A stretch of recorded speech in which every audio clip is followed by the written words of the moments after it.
Be with you. My name is Dana the Investor, and today we're going to talk about how you can get started working on real estate today. The first thing you need to do is find a motivated seller. Now, this is how you find a motivated. A lot of people in their neighborhood are trying to get rid of those homes that's just sitting there, not being used. Nature's took its course. Those addresses down, and you can find their addresses by using Landglide and Deal Machine. It's a free subscription. While you're driving, you can see a layout of the addresses around you. You can take that now or skip trace it. Now, you can skip trace for free, but to be honest, a lot of the time the data isn't always as accurate as it could be. But here's a website that I started off with, and it's gonna be peoplefinder.com. I also used yellowpages.com. Yeah, Yellow Pages, like the phone book. Go on Facebook and filter by location, and sometimes you might get lucky and see the seller on Facebook. Send them a DM. Hey, about this property, you want to sell it? Or for as little as 15 cents, you can use REI Skip. This is something I believe Max Maxwell, which is another investor, uses, and I found great reviews. Typically they'll give you about 3 numbers per person. They'll let you know if it's a landline or a cellular device, which really helps with the next step. Well, wait, just a second. It's not all phone numbers work when you pay for it. So if you drove for dollars and you found 5 or 10 properties, all you're trying to do is try to communicate with the seller. And a lot of people may do it by mail. They may send them a text message, a phone call, whatever works for you and your market, and you'll figure your market out. The more you play, the more you do this. So you found the seller and they're motivated. Put the house under contract. And when I first started, I always wonder, like, what contract? Oh, what does that even mean? How do you even understand the contract?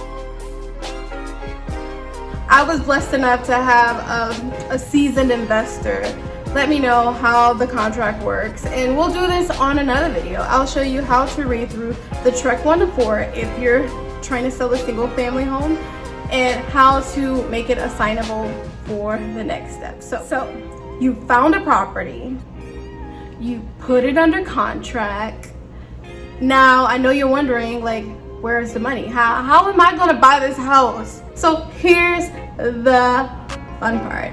So once you put this house under contract for, let's go with $100,000, the property is worth $190,000. This is what you do. When you put the house under contract, there is a clause that allows you to make the contract assignable, which means is I am agreeing to buy this property at $100,000, but I can assign this contract to someone. So with this contract, you have ownership for however long the contract is for. Let the seller know that you can't sell this home because it's under contract and it's assignable. And then you're gonna mark that property up $120K. That $20,000 is your assignment fee. Assignment fee is key. And you don't wanna be too greedy. That was a rhyme, that's funny. Assignment fee is key, and you don't want to be too greedy. Anyway, so yeah, you make your assignment fee $20,000. So cool. I have this property under contract for $100,000. I'm going to advertise this property for $120,000 so that I can make $20,000 off of this deal. So I have get pictures of the house. Go look at the house. Go see what you're getting yourself into. How does the kitchen look? How much is it gonna cost? This is how you sell a property when you're not a realtor. You join Facebook. You join all your local real estate investor groups. I'm pretty sure that there's plenty wherever you are, or just any wholesale group. There's women who wholesale.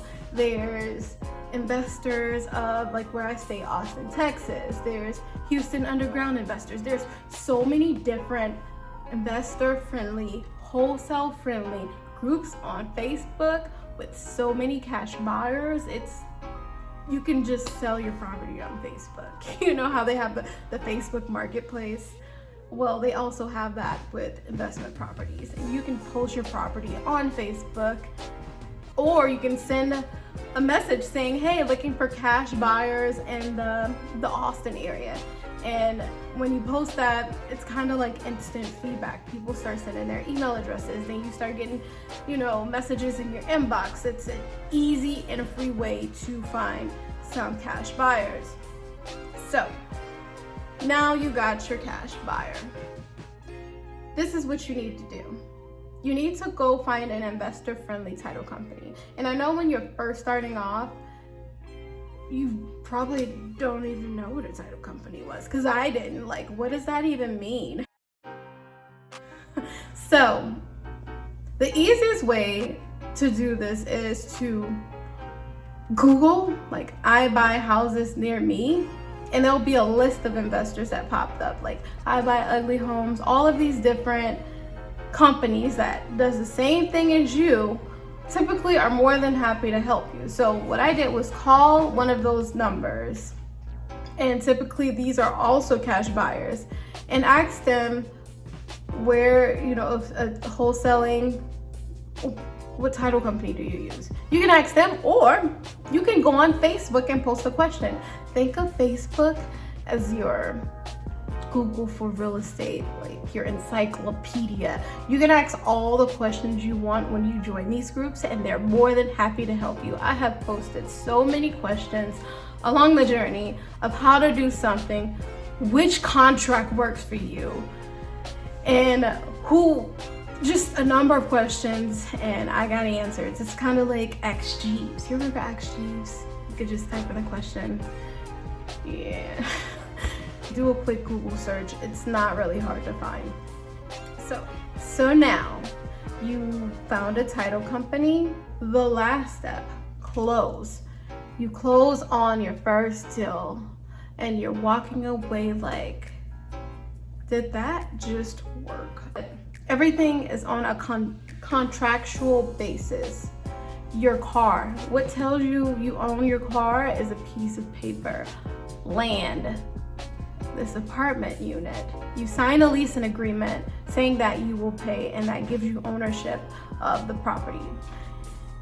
When I think about wholesale and the overall picture coming from a person that has no experience or anybody around me that's doing it, it gives me that, like, when you think about it,